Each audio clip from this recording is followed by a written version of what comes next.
All right. Can you, America, name a tax that has not gone up in 20 years? Well, there's probably just one. It is the federal gas tax. It is still just above 18 cents a gallon, same as 93, which, thanks to inflation, is actually now just about 11 cents in today's dollars.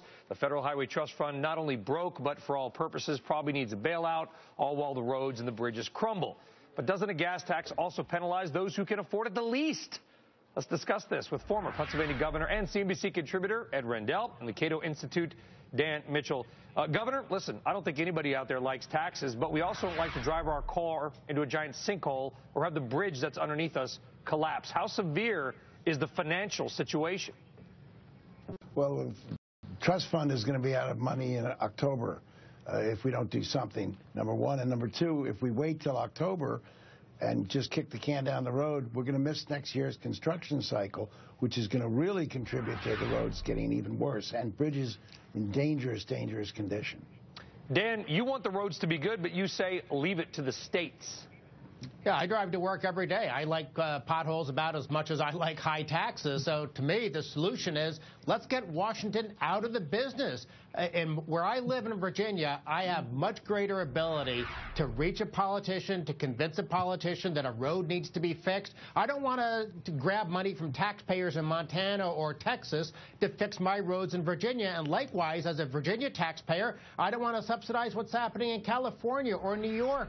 Problems are better fixed closer to home. When the federal government's involved, you get bridges to nowhere, you get pork, you get corruption. It just doesn't work. You know, Dan, listen, as a Virginian, I hear you, buddy, but you guys get a lot more money from the federal government back for every dollar you kick in. New Jersey, where I live now, unfortunately, does not. And I see a lot of Virginia tags on my roads. I mean, the reality is we share the highways. Why not share more of the burden? And Brian, the best example of that is Pennsylvania, where we are a pass-through state. People drive and trucks drive through Pennsylvania to get to the Midwest from the Atlantic coast. And they are the ones that really beat up our roads terribly. So we have to have some sort of national transportation network. States have raised taxes, including Pennsylvania and Virginia, for example, but it's simply not enough. Dan, go ahead and respond to my point.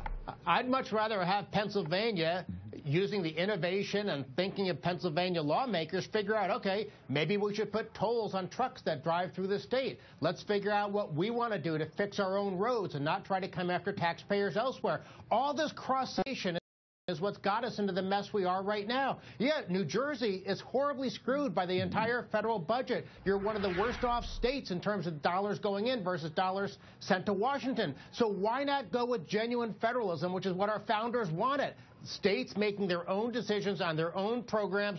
We don't need to centralize education. We don't need to centralize transportation. We don't need to centralize housing, agriculture. The entire federal government just about is one big mess because we're doing things in Washington that should be on the state and local level. Dan, normally I would agree with your points here. I guess my issue is that, to me, right, as someone that travels extensively, what you're doing in infrastructure is how you are defined as a nation. And as an American, right, it's embarrassing.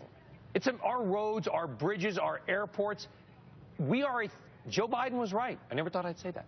We are a third world nation, Dan. I was just driving around France 2 weeks ago. They have plenty of potholes there. We're not in any bigger mess than a lot of other countries are.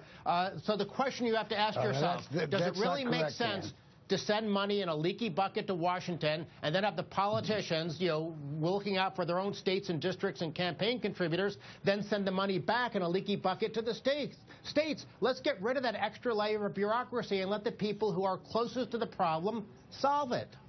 Well, Governor, you know what? I will agree with Dan in this point, which is that you know as well as I do, all we're trying to do is fix the roads, but trying to get this trust fund bill done, everybody, Republican, Democrat, is going to try to slap their pork project onto this bill, ensuring it will go nowhere, right? I mean, is there any chance this is actually going to get done without 17 bridges to nowhere, and helicopter pads in the sky? Yeah, there is, because the House has voted to ban earmarks. There are no more earmarks, so there can't be any more bridges to nowhere. And there is a formula that sends out money to each and every individual state, the basic dollars we get. And look, Dan is absolutely wrong. We used to be #1 in infrastructure, according to a group called the World Economic Forum. We're now 16th. Our bridges are 28th. Our railroads are 22nd. Yep. Our airlines are 23rd. And we're a pathetic case when you look at our competition. We got to go. We got a hard out here, guys. Ed and Dan, it was a good discussion. The Civil Engineering Society gave us a D+, Mandy. We are now a D+ nation. Thanks, guys.